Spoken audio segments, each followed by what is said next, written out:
অ্যাপার্টমেন্টে বসে বসে তে ভাবছিল কিছু বছর আগের ঘটনা। জাঙ্কুককে সে ভীষণ ভালোবাসতো, তবে বাধ্য হয়ে তাকে জাঙ্কুকের থেকে দূরে সরে আসতে হয়। যে মানুষটাকে সে এত ভালোবাসতো, সেই মানুষটার থেকে এতগুলা বছর দূরে থেকে সে উপলব্ধি করেছে জাঙ্কুকের স্মৃতি তাকে ধীরে ধীরে শেষ করে দেবে। এসব ভাবতে ভাবতেই হঠাৎই পাশের অ্যাপার্টমেন্ট থেকে কিছু শব্দ শুনতে পেল। এক মুহূর্ত দেরি না করে তে দৌড় দেয় পাশের রুমের দিকে।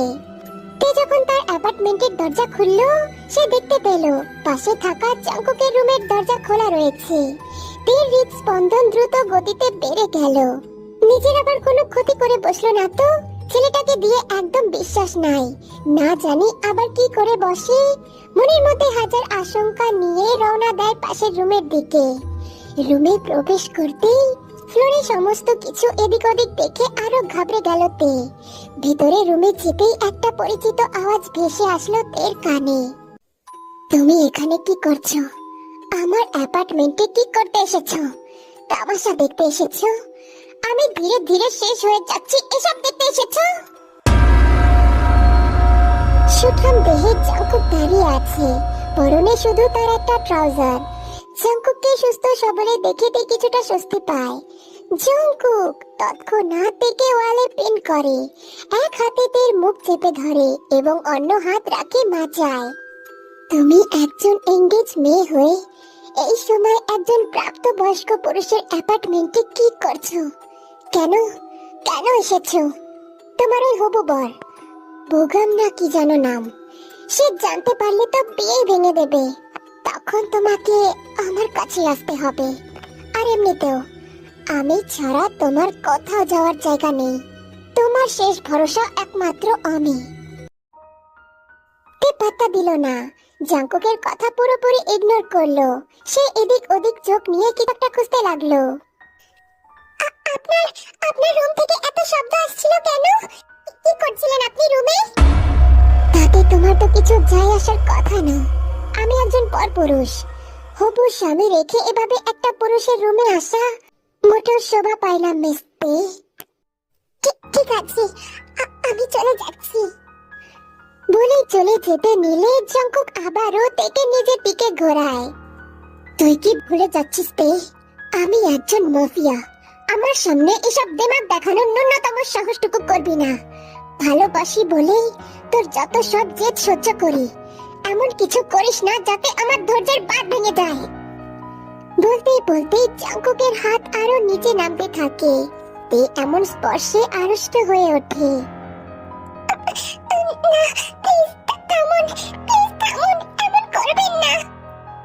এই কথা শুনে জাঙ্কুক তেকে ছেড়ে 2 কদম পিছিয়ে যায়, পকেটে হাত গুজে দিয়ে বলে, oh I so sorry baby. No no, not baby. তুমি তো এখন অন্য কারোর বউ। আমি তো ভুলেই গেছিলাম, এখন তুমি অন্য কারোর হবু বউ। ওকে, দ্যাটস ফাইন। তুমি এখন যেতে পারো। হ্যাঁ ঠিক আছে, চলেই যাব। তবে হ্যাঁ, আর যেন রুম থেকে এরকম শব্দ না শুনতে পাই, না হলে কিন্তু জাঙ্কুক চোখ তুলে তাকালো তের দিকে।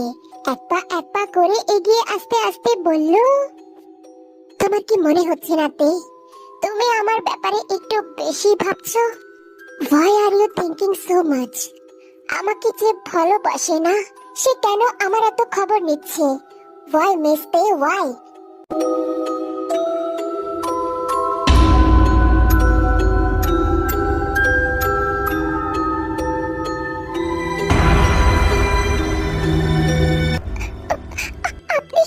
আপনি এগোবেন না প্লিজ। আমি শুধু আমার প্রতিবেশীর খোঁজ নিচ্ছিলাম শুধুমাত্র।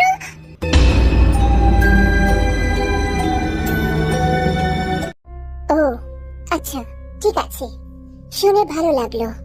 এখন তুমি যেতে পারো। তে বাইরে চলে যায়, তবে মনের মধ্যে ভয়গুলো এখনো তাজা। জাঙ্কুককে দিয়ে বিশ্বাস নেই, না জানি কখন কি করে বসে। হঠাৎ কি একটা মনে হতেই তে দৌড়ে আবার ভিতরে চলে যায়। তখন জাঙ্কুক নিজের শার্ট পরছিল। এভাবে ভিতরে এসে পড়াতে তেও থমকে দাঁড়ায়। জঙ্কুক অনেকক্ষণ আগেই টের পেয়েছে তে তার পেছনে দাঁড়িয়ে আছে। নিজের শার্ট পরে জঙ্কুক পেছন ফিরে তাকায়, এক পা করে আবার এগিয়ে আসে, ঠিক তের সামনে দাঁড়ায়। প্রতিবেশী, right? I am your neighbour, right? Jungkook, আপনাকে আর কতবার বলতে হবে? হ্যাঁ, ইয়েস বেবি, শুনেছি তো আমি। আর কিছু? হ্যাঁ, দেখুন, শেষ কথা, আপনি এখান থেকে চলে যান, আমার জীবন থেকে চলে যান প্লিজ। আমি চাই না আপনাকে। ও, যাতে তুমি অন্য কাউকে বিয়ে করতে পারো? অ্যানসার মিতে। হ্যাঁ, আমি তাকে বিয়ে করতে চাই, যে কারণে আপনাকে এখান থেকে যেতে হবে। ঠিক আছে, বুঝলাম। তবে কি বলুন তো মিস্তে, সবকিছু অতটাও সহজ নয় যতটা আপনি দেখছেন। আপনি ভাবছেন আপনি চাইলেই আমার থেকে দূরে যেতে পারবেন। ইডিয়েট, অন্য কাউকে বিয়ে করে আমাকে ফেলে যাবেন? তবে আফসোস মিস্তে, এই জীবন জঙ্কুকের প্রাণ থাকতে কোনোদিন সেটা হতে দেবে না। আপনি শুধুই আমার ব্যক্তিগত নারী, শুধুই আমার। পৃথিবীর সব থেকে সুরক্ষিত জায়গায় যদি তুমি লুকিয়ে থাকো না, সেখান থেকেও আমি তোমায় নিমেষেই তুলে নিয়ে আসবো। আর সেটা এই মাফিয়া জিয়ন জঙ্কুকের জন্য খুব একটা কঠিন হবে না। আশা করি এটা সবার জানা আছে। জঙ্কুক, আপনি ঠিক মতন চিন্তা করে দেখুন, এভাবে হয় না। আমার সাথে আপনার যায় না। আপনি একজন মাফিয়া, আর আমি একজন সাধারণ। আরে বাল মাফিয়ার, ছেড়ে দেব সব, তোমার জন্য সব ছেড়ে দেব। তুমি শুধু একবার বলেই দেখো না সোনা, আমি সব ছেড়ে দেব। তুমি চাইলে আমার এই প্রাণটাও দিয়ে দেব। জাস্ট আমায় ছেড়ে যেও না। তুমি ছাড়া এই পৃথিবীতে আমি কার জন্য বাঁচবো বলো, কার জন্য থাকবো? 4টা বছর তোমাকে ছাড়া কাটিয়েছি, একটা মুহূর্ত আমি তিলে তিলে শেষ হয়েছি। রোজ ড্রিঙ্ক করতাম, একমাত্র তোমাকে ভোলার জন্য ড্রিঙ্ক করতাম। তবে এই মাফিয়ার মন থেকে তোমাকে মুছতে পারিনি। প্লিজ তে, আমার সাথে চলো, আমরা অনেক দূর চলে যাব। তে কোনো কথা বলে না, চুপচাপ অমন ভাবেই দাঁড়িয়ে থাকে। জঙ্কুক তের দিকে আসতে গেলে তে পিছন ফিরে চলে যেতে নেয়। আর ঠিক সেই মুহূর্তে জঙ্কুক তেকে পাজা কোলে তুলে নেয়, বিছানার উপর ছুঁড়ে ফেলে তাকে। তে ছটফট করে ওঠে। জঙ্কুক তেকে শক্ত করে ধরে রেখে ফিসফিস সুরে বলে, তুমি আমাকে ছেড়ে যেতে পারবে না সোনা। তোমার কি মনে হয় বলো, আমার কাছ থেকে তুমি পালাতে পারবে? অতি সম্ভব। বলো সোনা, অ্যানসার মি। এত দিনেও চিনতে পারোনি বুঝি এই জীবন জঙ্কুককে? সে নিজের জিনিসের জন্য ঠিক কতটা ক্রেজি হতে পারে তোমার ধারণা নেই। আমি মাফিয়া জীবন জঙ্কুক, এখনই ঠিক এই মুহূর্তে তোমাকে কিডন্যাপ করছি। আমার কাছ থেকে পালানো তো দূর, চোখের আড়ালও হতে পারবে না। Got it? সাথে সাথে তের চোখ বড় আকার ধারণ করে। ছটফটিয়ে উঠতে গেলে জঙ্কুক সজোরে একটা থাপ্পড় মারে। তে সাথে সাথে সেখানেই অজ্ঞান হয়ে যায় এবং ওখানেই শান্ত শরীরটা পড়ে থাকে।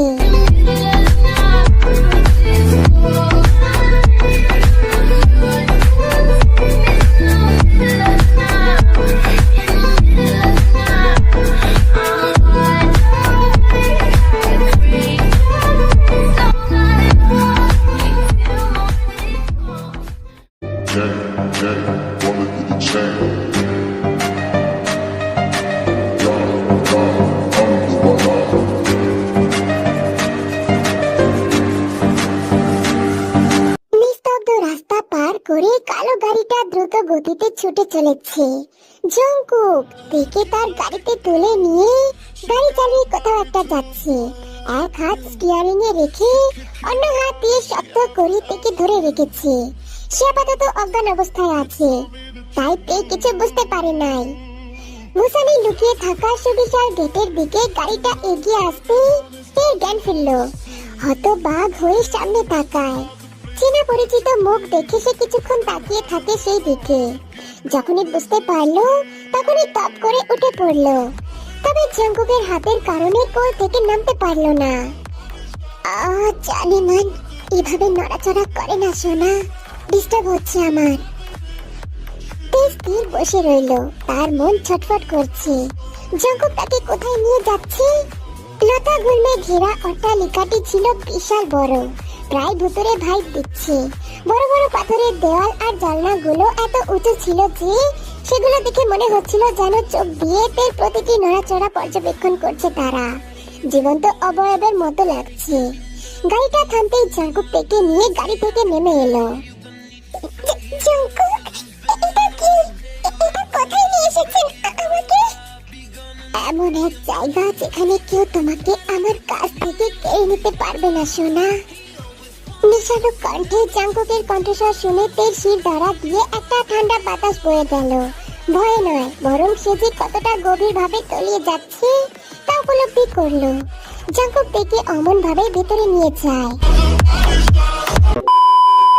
বাড়িটার ভেতরের অংশটি প্রায় প্রাণহীন বলা চলে, যেখানে ঝাড়বাতি গুলো বছরের পর বছর ধরে অমন ভাবেই পড়েছিল এবং আসবাবপত্র গুলো কাপড় দিয়ে ঢাকা ছিল। তে তীক্ষ্ণ ভাবে জাঙ্কুকের দিকে তাকালো। আমাকে নিচে নামান। কেন? এইভাবেই তো ভালো মানাচ্ছে। মাথা ব্যথা করছে। কই দেখি। বলেই মাথায় হাত রাখতে গেলে তে ছটফট করতে করতে নেমে যায়। মুখে অসহ্য ভাব নিয়ে বলে, আপনি আপনি এত অসভ্য কেন বলুন তো? মানা করলে একদম শোনেন না। আমাকে এই কোথায় নিয়ে এসেছেন? আটকে রাখার চেষ্টা করছেন বুঝি? তোমার কি মনে হয়? তের এবার রাগ উঠছে। এই লোকটা কি সরাসরি উত্তর দিতে পারে না, সব সময় প্রশ্নের উপর প্রশ্ন করে। এনার কাছ থেকে উত্তর আশা করাটাই বোকামি। দেখুন, আপনাকে আমার ভয় লাগছে, সাইকোদের মতো লাগছে। এটা ভালোবাসা কিছুতেই হতে পারে না, এটা পাগলামি। জাঙ্কুক জাঙ্কুক পকেটে হাত রেখে সবটা শুনলো, আবার কথার মাঝে মাঝে মাথাও দোলাচ্ছে, যেটা দেখে মূলত তে আরো রেগে যাচ্ছে। উত্তর দিন। আর এই জায়গা, এটা একটু ভালো না। আমার দম বন্ধ হয়ে আসছে, আমি শ্বাস নিতে পারছি না। আমাকে এখান থেকে নিয়ে চলুন। তাহলে আমার কাছে আসো সোনা, চুমু দিয়ে শ্বাস প্রশ্বাস বাড়িয়ে দেই। আরো রেগে গেল তে। অগ্নি দৃষ্টি দিয়ে তাকালো জাঙ্কুকের দিকে। এদিকে জাঙ্কুক এক এক করে রুমের সমস্ত কাপড় সরালো। এক এক করে সব জিনিসপত্র ফুটে উঠলো। কাঠের আলমারি, কালো রঙের একটা ড্রেসিং টেবিল, ম্যাচিং করে কেদারা বসানো, বেশ বড় একটা পিয়ানো যেটাই মূলত নোংরা জমেছে। টেবিলের উপর সারি সারি ক্যামেরা সাজানো, বক্স ভর্তি কানের দুল, ছোট বড় সব ধরনের সাজানো। সমস্তটাতে পর্যবেক্ষণ করলো। সব থেকে অবাক হয়েছে পিয়ানো দেখে। তার যে পিয়ানো ভীষণ পছন্দের। এখানে পিয়ানো দেখে ভীষণ জিজ্ঞেস করতে ইচ্ছা করলো তের, এটা কি তার জন্য আনা হয়েছে? তবে সে জিজ্ঞেস করতে পারলো না। ইউ নো হোয়াট তে, এই 32 বছর বয়সে কোনোদিন ভাবিনি একটা 19 বছরের মেয়ের জন্য এত পাগল হব, এত পাগলামি করব। যে কারণে তার সব পছন্দের জিনিস কিনেছিলাম। তার পিয়ানো পছন্দ, তাই দেখে শুনে দোকানের সব থেকে দামিটা কিনেছিলাম। তার ফটোগ্রাফি পছন্দ, তাই দেশের নামি দামি কোম্পানি থেকে ক্যামেরা আনিয়েছিলাম। তার না কানের দুল ভীষণ পছন্দ, তাই সমস্ত দোকানটাই কিনে এনেছিলাম। এত ভালোবাসা কি যথেষ্ট ছিল না তার জন্য? মেয়েদের বুঝি আরো ভালোবাসতে হয়? বলো না তে, একটু শিখিয়ে দাও না কিভাবে ভালোবাসতে হয়।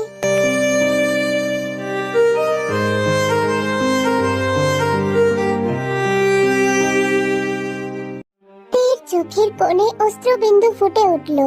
সেটুকু আড়াল করলো, তবে পারলো না। টপ টপ করে কয়েক ফোঁটা গাল দিয়ে গড়িয়ে পড়লো। তুমি কি মনে করো আমি ইচ্ছা করে এই মানুষটা হতে চেয়েছিলাম? কিন্তু আমাকে হতে বাধ্য করেছো তুমি। তুমি বাধ্য করেছো। তুমি আমাকে কোনো কারণ না জানিয়ে চলে গিয়েছিলে। কেন তে? আমি কি এতই খারাপ? খারাপ হলেও কিছু করার নেই। আমি ভালো হলেও আমার কাছে থাকতে হবে, আর খারাপ হলেও আমার কাছেই থাকতে হবে। কারণ এই মাফিয়া জিয়ন জাঙ্কুকের চোখ যখন একবার কারোর দিকে পড়ে, সেটা তার হয়ে যায়, পুরোপুরি তার। একটা শুকনো ঢোক গিলল। সত্যিটা চাপা দিতে গিয়ে একজনকে এতটা কষ্ট দিয়ে ফেলবে সে ধারণাও করতে পারে নাই। আজ রাতে আমরা আবার একসাথে ঘুমাবো, ঠিক আছে সোনা? What? না না, একদম না জঙ্কুক, এটা ঠিক না। আমি কাউকে বিয়ে করতে যাচ্ছি, তুমি আমার সাথে এমনটা করতে পারো না। তের এই কথা শুনে জঙ্কুক পাগলের মতো হাসে, যেই হাসিতে সারা রুম কেঁপে ওঠে, সাথে তেও কেঁপে ওঠে। তাহলে তুমি এখনো ভাবছো যে তুমি তাকে বিয়ে করতে পারবে? ঠিক আছে, আমি তোমাকে আজ রাত অবধি সময় দিচ্ছি। যদি কাল সকালে বিছানা থেকে উঠতে পারো তবে তুমি চলে যেতে পারো। মানে? শয়তানি হাসি টেনে জঙ্কুক তের দিকে তীক্ষ্ণ চোখে তাকায় আর ধীরে ধীরে এগিয়ে আসে তার দিকে। Kick you out if she ever knew about all the you tell me that you do. Dirty boy, you know everyone is talking on the scene. I hear them whispering about the places that you've been and how you don't know how to keep your business clean. Mommy, daddy's heading out, somebody's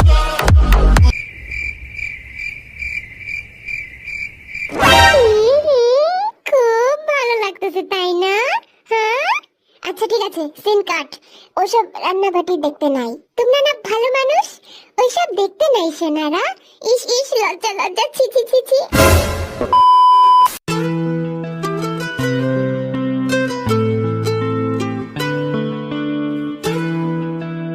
পরদিন সকালেতে চোখ খুলতেই তার চোখ চড়ক গাছ।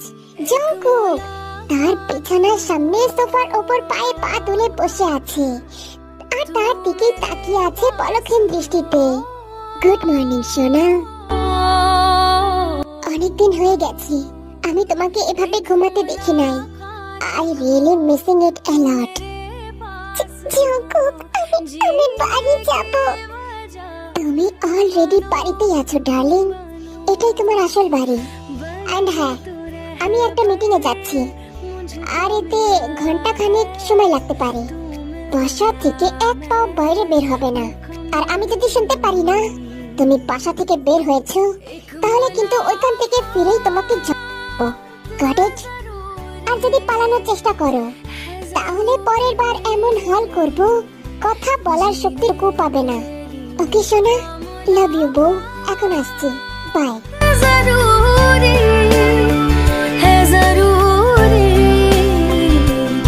जिंदगी के लिए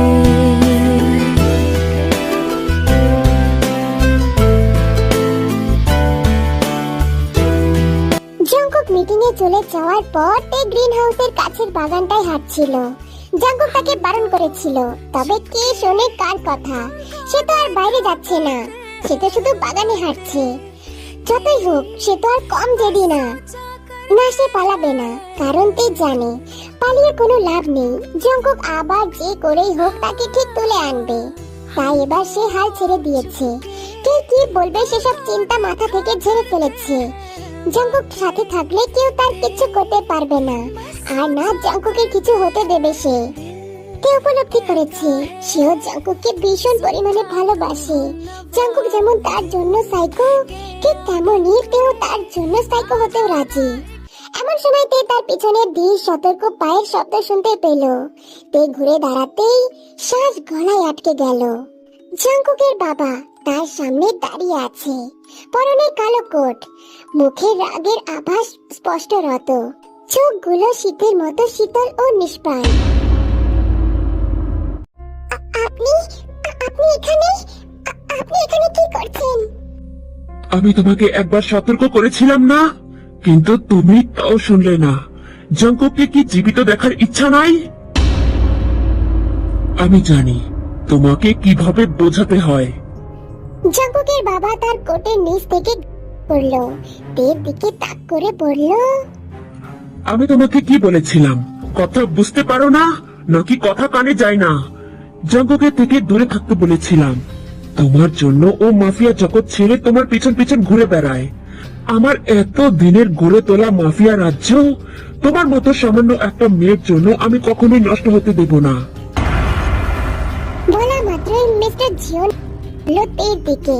তে আগে একটু সরে গিয়েছিল, তবে তাও বাঁচতে পারলো না।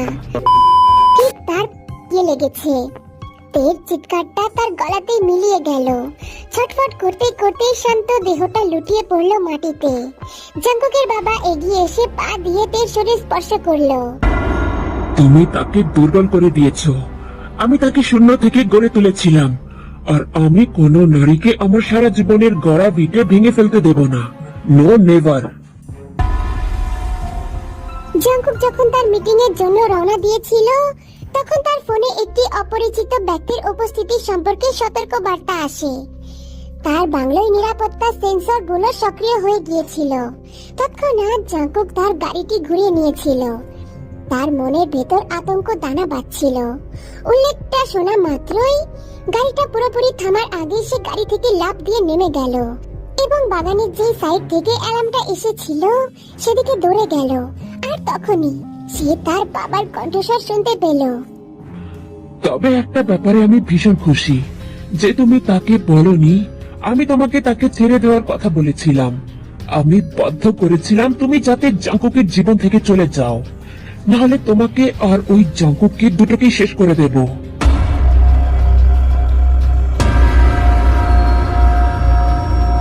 জাঙ্কুক কোনোদিনই কিছুই জানতে পারতো না, কারণ তাকে আরো কিছু বলার জন্য তুমি বেশি দিন জীবিতই থাকতে না।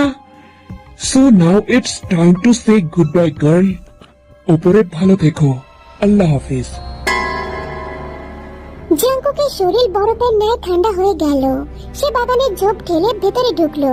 ঠিক তখনই তার নিজের বাবা তারই দিকে হুট করে একটা বাতাস ছেড়ে গেল। যন্ত্রণা ভরা শরীর নিয়ে আতঙ্কে হাঁপাতে হাঁপাতে তে জাঙ্কুকের সামনে এসে দাঁড়ালো। ঠিক তার হাতের বাহুতে লাগলো। তে ঘাসের ওপর পিছন দিকে পড়ে গেল। যন্ত্রণায় কাতরাতে কাতরাতে তে সেখানেই অজ্ঞান হয়ে যায়। জাঙ্কুক তৎক্ষণাৎ কোটের মধ্যে থেকে বের করে বাবার সামনে ধরলো। মিস্টার জিওন দৌড়ে সেখান থেকে পালিয়ে যেতে নেয়, তবে জাঙ্কুক গিয়ে মিস্টার জিওনের পায়ে লাগে। জাঙ্কুক গার্ডদের ফোন করে মিস্টার জিওনকে ধরার অর্ডার দেয়। এদিকে তার তের এমন শান্ত শরীর দেখে জাঙ্কুক মুহূর্তের জন্য থমকে গেল। ধীরে ধীরে বসে পড়লো মাটিতে, বাহুটা আঁকড়ে ধরলো, শক্ত করে নিজের সাথে জড়িয়ে নিল। এতদিন তাকে কতই না ভুল বুঝেছে, খারাপ খারাপ কথা বলেছে, তাকে ছেড়ে যাওয়ার জন্য খারাপ খারাপ কথা বলেছে, অপমান করেছে, বাজে বাজে কথা শুনিয়েছে। কিন্তু মেয়েটা কখনো জানতেই দেয়নি যে সে মনের মধ্যে এতগুলো কষ্ট পুষে রেখেছিল। শুধুমাত্র তার বাবার জন্য মুহূর্তেই সবটা শেষ হয়ে গেল।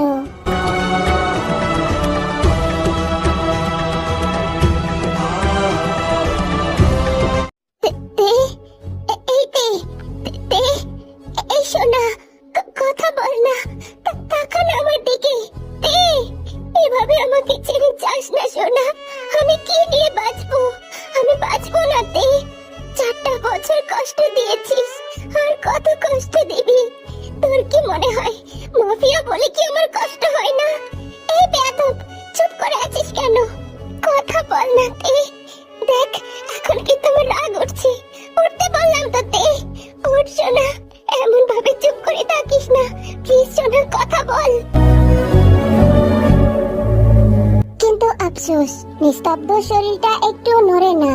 শান্ত চোখটা থেকে বেয়ে পড়ে এক ফোঁটা অশ্রু জল। সোনা, এমন কেন করিস বলতো? 4টা বছর আমাকে কষ্ট দিয়েছিস, আর দিস না। এরপরে আমি আর সহ্য করতে পারবো না। প্লিজ সোনা, আমার দিকে তাকা, তাকা একবার। প্লিজ আমাকে ছেড়ে যাস না।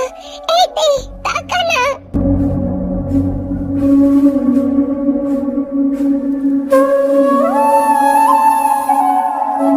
তৎক্ষণাৎ জাঙ্কুক খেয়াল করলো তের পালস চলছে, তাই জাঙ্কুক একটা সময় দেরি করলো না। পাজা কোলে তুলে হাঁটা দিল গাড়ির দিকে। হাসপাতালে মাথায় হাত দিয়ে বসে আছে জাঙ্কুক। সারা শার্ট ভিজে গেছে, দাগ লেগে আছে। কিছুক্ষণ পর একজন গার্ড এলো, জাঙ্কুককে জানালো মিস্টার জিওনকে ধরতে সক্ষম হয়েছে। এবং পুলিশ তাকে ধরে নিয়ে গেছে। তবে সমস্যাটা হলো যেহেতু উনি জাংকুকের বাবা, তাই জাংকুককেও পুলিশ স্টেশনে যেতে হবে। জাংকুকের বাবাকে গ্রেফতার করা হলে সারা মিডিয়ায় তোলপাড় শুরু হয়। তবে জাংকুকের এসবের দিকে কোনো তোয়াক্কা ছিল না। সে শুধু পুলিশ স্টেশনে গেছে বাবার নামে সাক্ষী দিতে, তারপর চলে এসেছে। জাংকুক মূলত শুধু তেকে নিয়ে ব্যস্ত। নিজের বাবা হয়ে যেখানে নিজের ছেলের দিকে দুবার ভাবলো না, সেখানে এরকম সম্পর্ক না রাখাই ভালো। বরঞ্চ যারা জীবনে আসল সত্য, তাদের সাথে সম্পর্ক টিকিয়ে রাখা উচিত।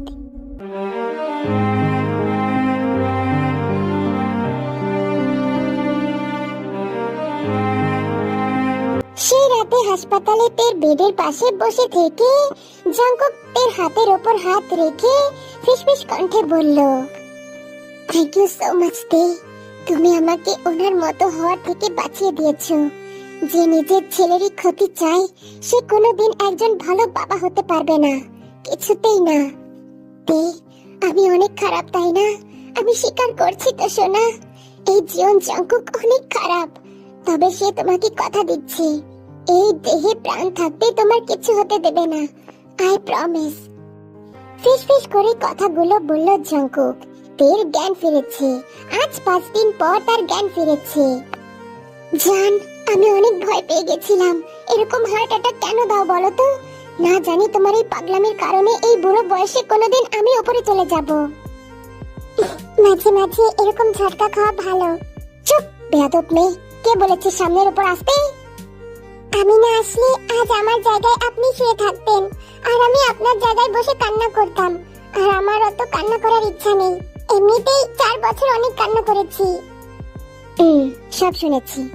সরি তোমায় ভুল বোঝার জন্য। তুমি আমাকে জানাওনি, আর না আমি জানার চেষ্টা করেছি। শুধু শুধু ভুল বুঝেছি। বেশ, এখন কান্না থামান মিস্টার জিওন। একজন মাফিয়া হয়ে আপনার কান্না একদম মানায় না। কান্না থামান আর আমাকে জড়িয়ে ধরুন। জাংকুক হাসে, অতঃপর তেকে উঠিয়ে নিজের সাথে জড়িয়ে ধরে।